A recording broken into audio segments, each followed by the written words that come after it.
బండి భగీరథ గారు, మరి కేంద్రంలో ఇక్కడ రాష్ట్రంలో చీమ చిట్టుక్కుమంటే స్పందించే బండి సంజయ్ గారు ఒక కేంద్ర సహాయ మంత్రి హోదాలో ఉండి తన సొంత కొడుకు మీద కేసు బుక్ అయ్యి మొన్న 8 తారీఖు నాడు ఇక్కడ కేసు బుక్ అయ్యి విచారణ సాగుతుంటే ఒక కేంద్ర సహాయ మంత్రి ఉండి ఇప్పటి వరకు స్పందించకపోవడం మరి దీని వెనుకున్న అంతర్యం ఏంది?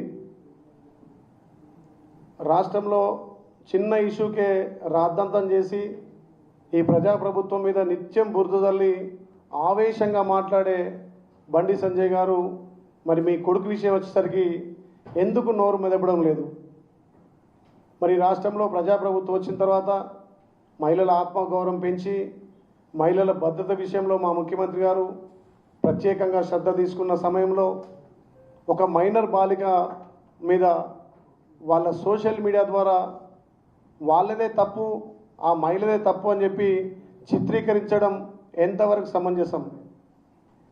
మరి నిత్యం నువ్వు రాముని మీద, దేవిని నమ్మిన పేరుగా రాముని పేరు మీద రాజకీయాలు చేసే బండి సంజయ్ గారు, మరి అదే రాముని సాక్షిగా ఎందుకు నీ కొడుకు నిర్దోషాన్ని నిరూపించుకోలేకపోతున్నావు? ఏ తప్పే చేయకపోతే మరదే రాముడి మీద నువ్వు ప్రమాణం చేసి నా కొడుకు నిర్దోషి, నా కొడుకు ఎలాంటి తప్పు చేయాలన్నా కదా. మరి ప్రతిసారి ఏ విషయం వచ్చినా ఇక సికింద్రాబాద్ భాగ్యలక్ష్మి అమ్మవారు అంటావు, మరి అదే భాగ్యలక్ష్మి అమ్మవారు సాక్షిగా నీ కొడుకు నిర్దోషాన్ని ఎందుకు నిరూపించుకుంటలేవు? ఇలా రాష్ట్రంలో ఏ విషయంలోనైనా గగ్గోలు పెట్టి రాద్ధాంతం చేసే బండి సంజయ్ నీ సొంత విషయం, నీ కుటుంబ విషయంలో ఎందుకు పోలీసులకు సహకరించట్లేదు? నీ కొడుకు తప్పే చేయనప్పుడు ఎక్కడ దాచినవు నీ కొడుకును? ఎందుకు నువ్వు పోలీసులకు సహకరిస్తలేవు? నువ్వు తప్పు చేసి, నీ కుటుంబం తప్పు చేసి, గతంలో నీ కొడుకు చరిత్ర ఏ రకంగా కాలేజీలో గుండాయిజం చేసి ఏ రకంగా నీ కొడుకు వ్యవహరించే తీరు తెలంగాణ ప్రజలు చూస్తలేరా?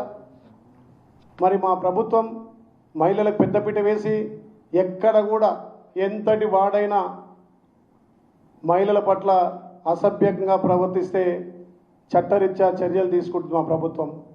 మొన్న వాళ్ళు కేసు పెట్టిన రోజే మే 8 తారీఖు కేసు రిజిస్టర్ చేసి మా గౌరవ ముఖ్యమంత్రి స్పెషల్గా దానికి ఒక డీసీపీ రిత్రిజాద్ ఐఏఎస్సీ ఆఫీసర్ని కూడా నియమించి విచారణ చేస్తున్నాం.